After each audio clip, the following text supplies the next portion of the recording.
try to give myself grace. Everybody says give yourself grace. It's so hard for me to do that. At the end of the day, it's my fault, and I let everybody down. Griner built her legacy on sheer physical dominance. Her length, her footwork, and her instincts made her nearly unstoppable.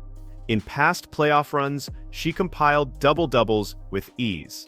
But against Indiana, that player was nowhere to be found. She looked flat-footed on defense, struggled to get position on offense, and seemed unable to impact the game. Instead of being the Dream's anchor, she became their liability. And Mitchell's been quiet for a while. Not anymore. Look, in Canada with another assist. A big bounce-back night for her. Mitchell dribbles behind the line to take the three. Howard with the one-handed rebound and putback. Conversely, Aaliyah Boston was a portrait of modern dominance. She was everything Griner once was, and more. Boston's final line in Game 3, 14 points, 12 rebounds, and 6 assists, only tells part of the story. It was when she delivered that mattered. With the season on the line, she established position, caught the pass, and laid in the go-ahead bucket with just 7.4 seconds left. That one play was a perfect inversion of Griner's career highlight reel. Boston's defensive strategy was a masterclass in basketball IQ. She didn't hunt for spectacular blocks. She used her strength and positioning to push Griner away from her comfort zones, forcing her into awkward fadeaways. By the third quarter, Griner's frustration was visible. There's a difference between being outplayed by talent and being systematically dismantled. Boston gave her no room to breathe. We talked about the desperation before Game 2 on Tuesday. Just how does that carry over into tonight? Well, I think anytime that you're a win or go home situation, there's desperation. And so it has to carry over. We're in the same situation. Our back is against the wall. We got to come out and we've got to play with that sense of urgency. We've got to play with that hunger. We've got to value every single possession and every single opportunity. The numbers confirm the narrative. Griner's playoff averages throughout her prime were models of efficiency and volume. In this series, they cratered to career lows, culminating in her being benched when it mattered most. Compare that to Boston, who not only scored and rebounded, but also acted as a playmaker for her teammates. It was the most direct contrast imaginable. And so, the questions begin. Is Brittney Griner's era as a dominant force over? A benching in an elimination game is more than just a strategic decision. It signals a profound loss of faith. Perhaps her legendary career is winding down, or perhaps she simply ran into the player who is defining the future of the position. As Griner sat quietly, Boston stood tall in the spotlight that once belonged to her.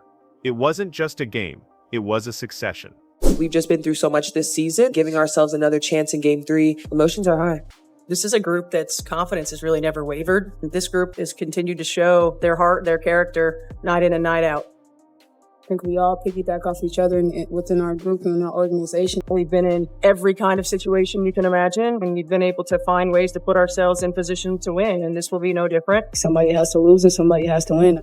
As monumental as Boston was, this was not a solo act. Indiana's victory was layered, built on the contributions of every player who stepped on the court. Odyssey Sims, a player signed on a hardship contract to plug the roster holes, became one of the most important players on the floor. She finished with 16 points and 8 assists, but her most crucial contribution was the perfectly timed pass to Boston for the game-winning layup. It was a display of incredible poise from a player who had only recently joined the team. Indiana Fever are heading to the semifinals. Driving to the foul line and the paint, lays it in. Sims crossover left to right, gets into the paint, layup, good.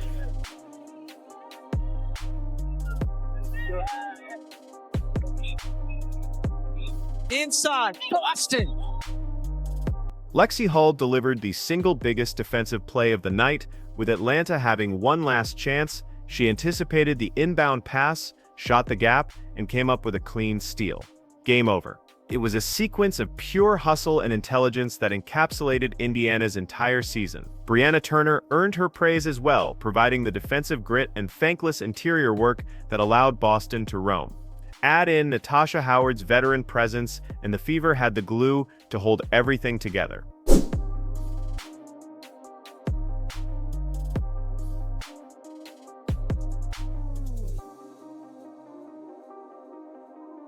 To Jones. Throws it up. No good! Game over! And the Fever are moving on! Even the smallest contributions mattered. Michaela Timpson played only 4 minutes, but snatched 5 rebounds. Shea Petty hit a clutch three-pointer in the fourth quarter that shifted the momentum. And then there was the bench of injured stars, their energy and voices providing an intangible but crucial edge. Caitlin Clark's now famous black Air Force Ones became a fan-anointed good luck charm, a symbol of a team finding unity in adversity. Lucia just 4 of 16 from the floor in game 2. That's terrific. Paul into Boston. Beautiful read. Now, after pulling off one of the great upsets in recent memory, what is their reward? A date with a juggernaut. The 2-time defending champion Las Vegas Aces are waiting. The contrast couldn't be more extreme. Indiana is patched together with grit and belief. Vegas is a well-oiled machine, loaded with talent at every position.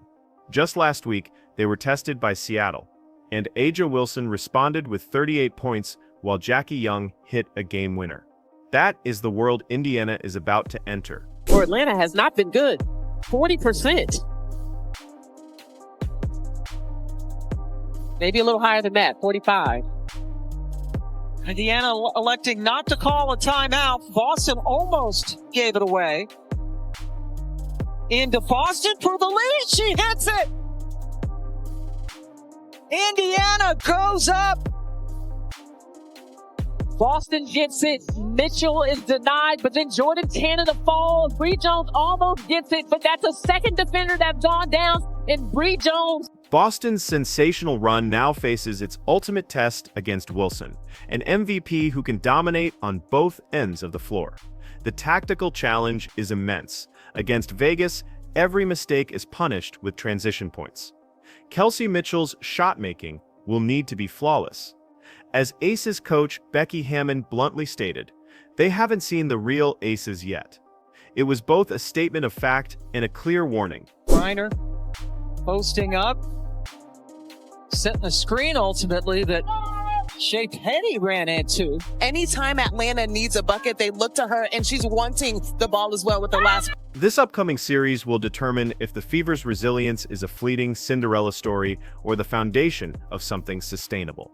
What we witnessed against Atlanta wasn't just a victory. It was a statement. It was the moment Aaliyah Boston walked into the space once owned by Brittney Griner and claimed it for herself. It was the moment a team, broken in body but not in spirit, showed the league what they were made of. And it leaves us with the tantalizing question, if they can do this now, what happens when they're finally whole? I don't think I really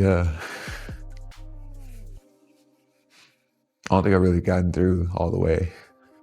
That I didn't let down, everybody in my family. And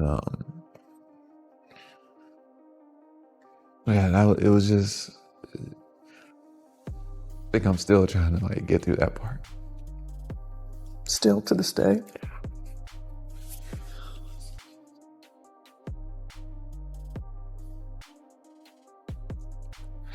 I try to give myself grace. Everybody says give yourself grace. It's so hard for me to do that. At the end of the day, it's my fault, and I let everybody down. Do you think this is the end for Griner? Could this be the beginning of a Fever dynasty? Let us know down in the comments below. Like, subscribe, and turn on all notifications so you never miss out. Click the video on the screen, and we will see you in the next one. All the injured players to not just cheerlead, but also to give advice to all the newbies. Big block by Powers. Good help side by Aerial Towers.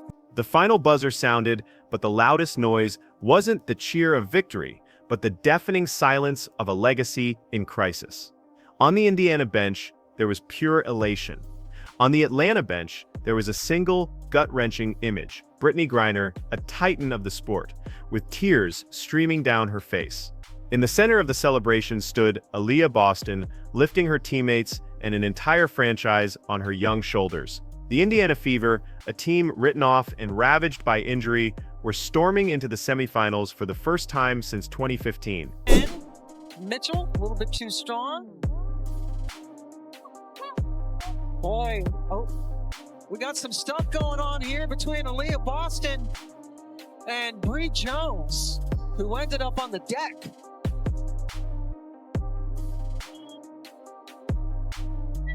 The officials are going to go over to... Nobody saw this coming. The analytics, the experts, the betting odds, they all pointed to a swift exit for the Fever. Not without the generational talent of Caitlin Clark.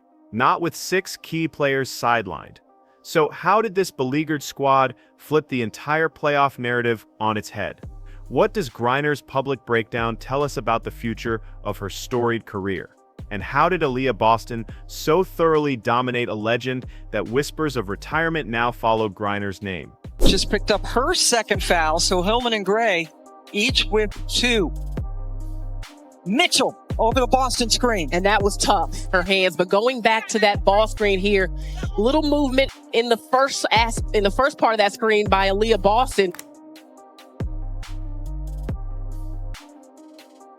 Mitchell, man, She is so good. attacking from the outside and now the inside. And Mitchell's been quiet for a while, not anymore. Mitchell over to Boston again. The shot clock winding down. Mitchell, tough shot off the bounce to get around Jones. 2 steps behind the 3-point line and the dribble handoff for Kelsey Mitchell. Think about the scene. 6 players injured. That's the battalion the Fever were missing. When they walked into the hostile territory of Game 3 in Atlanta, the face of their future, Caitlin Clark, was out. With her on the sidelines were the fiery veteran presence of Sophie Cunningham, the steady hand of Sydney Colson, and key role players in Chloe Bibby, Ari McDonald, and Demirs Dantas. An entire rotation, the heart of their depth, was reduced to street clothes and Gatorade cups, and yet, against all logic, they are the team headed to the next round. A complete skill set in all that she can do. It's the first miss for Atlanta as Howard could not get it to go. Odyssey Sims, this is what head coach Stephanie White wants from Odyssey. 3 with 10 points so far. Sims dribbled right into trouble and was able to score and get fouled. Howard gets it in, but it's knocked away by Lexi Hull. Hull with the steal. And the Indiana Fever, beset by major injuries all year long. This victory was nearly a decade in the making. The last time Indiana won a playoff series, Tamika Catchings was still the soul of the franchise. Stephanie White was the coach orchestrating a finals run, and veteran Natasha Howard was just a fledgling player in the league. Since then, Fever fans have endured a painful, prolonged rebuild, growing accustomed to lottery talk and early season endings. But on Friday night, this team didn't just win a game, they exorcised the ghosts of seasons past. The prevailing wisdom said Atlanta's depth would be too much. Pundits argued that without Clark's offensive gravity or Cunningham's tenacious energy, the Fever would eventually run out of gas. Instead, Indiana looked like the fresher, deeper, and more composed team from the opening tip. One of the signees because of injuries in the game. As we approach a minute to go, Aerial Powers in. The bench Are heading to the semifinals of the WNBA for the first time in 10 years. Kelsey Mitchell said, all that we've got, and we have all that we need. Cobbling together this roster, and here they are, about to be in the Final Four. What you thought was impossible is possible. A team that has been devastated by injury, rallying on the road. That composure was fueled by a surprisingly partisan crowd inside Gateway Center Arena. The loyalties felt split. Fever fans traveled and made their presence known, their cheers echoing through the venue until, by the second half, they were the dominant sound. It became a de facto home game during an elimination matchup, a surge of energy the players visibly fed on, and make no mistake. The injured stars were leading the charge from the bench. Clark was relentless, shouting instructions and encouragement. Cunningham was a de facto assistant coach, pointing out defensive assignments. Bibby was in the center of every huddle, a vocal leader even without her jersey. They had their sixth man, even if none of them could check into the game.